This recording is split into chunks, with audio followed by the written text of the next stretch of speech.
Jerusalem, Tel Aviv সবখানে এখন আতঙ্কের ছায়া। একের পর এক বিস্ফোরণে কেঁপে উঠছে ইসরায়েলের মাটি। আর সেই কাঁপনের উৎস তেহরান। ইরান ইসরায়েল উত্তেজনার সবশেষ রূপ এক ভয়ঙ্কর যুদ্ধের আশঙ্কা তৈরি করেছে মধ্যপ্রাচ্যে।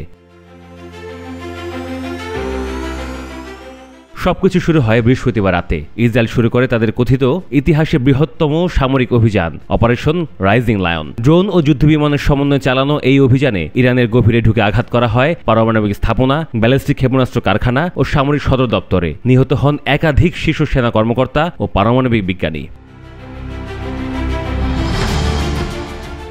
ইরানের সর্বোচ্চ নেতা আয়াতুল্লাহ আলী খামেনি এর পরপরই একটি রেকর্ডকৃত ভাষণে জাতিকে আশ্বস্ত করে বলেন, ওরা ভুল করেছে, এই অপরাধের ফলাফলই তাদের ধ্বংস ডেকে আনবে। ইরানি জাতি শহীদদের রক্ত বৃথা যেতে দেবে না। তিনি আরো বলেন, আমাদের সশস্ত্র বাহিনী প্রস্তুত, ওদের কাজ শুরু, আমরা শেষ করব। এই সন্ত্রাসী সত্তাকে বিন্দুমাত্র দয়া দেখানো হবে না।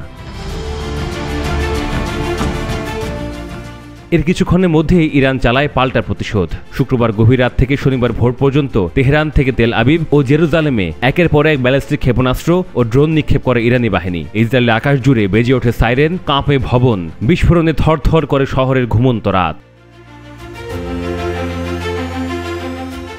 ইসরায়েলের প্রধানমন্ত্রী নেতানিয়াহু ভিডিও বার্তায় বলেন, গত 24 ঘন্টায় আমরা ইরানে গুরুত্বপূর্ণ পারমাণবিক ও সামরিক সম্পদ ধ্বংস করেছি। তারা জানেই না কি আঘাত পেয়েছে এবং সামনে কি আঘাত আসছে। এটাই তাদের দুর্বলতম মুহূর্ত। তিনি ইরানি জনগণকে সরাসরি বলেন, 50 বছর ধরে যারা তোমাদের দমন করেছে সেই ইসলামী শাসন আজ ধ্বংসের মুখে। অন্যদিকে খামেনির প্রতিক্রিয়া আরও শক্তিশালী। সামাজিক বার্তা সাইট এক্সে দেয়া পোস্টে তিনি বলেন, এই শয়তানি সন্ত্রাসী সত্তার বিরুদ্ধে আমাদের জবাব হবে নির্মম।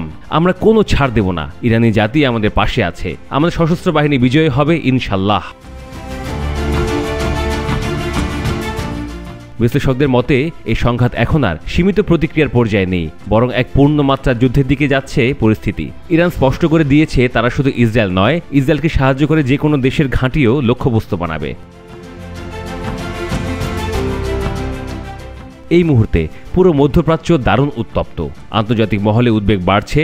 এই সংঘাত যদি আরও বিস্তৃত হয় তবে তাতে শুধু ইসরায়েল ইরান নয়, যুক্তরাষ্ট্র, সৌদি আরব, এমনকি রাশিয়া ও চীনের ভূমিকাও প্রভাবিত হতে পারে। তবে এক বিষয় এখন নিশ্চিত, খামেনি যে প্রতিশোধের ঘোষণা দিয়েছেন তাতে সীমা ও সময়ের ধারণা নেই, এবং এই প্রতিশোধ কেবল প্রতিস্পন্দন নয়, বরং পুরো ব্যবস্থার বিরুদ্ধে এক চূড়ান্ত লড়াইয়ের ইঙ্গিত। ইসরায়েল কি সত্যি সে ঝড়ের জন্য প্রস্তুত?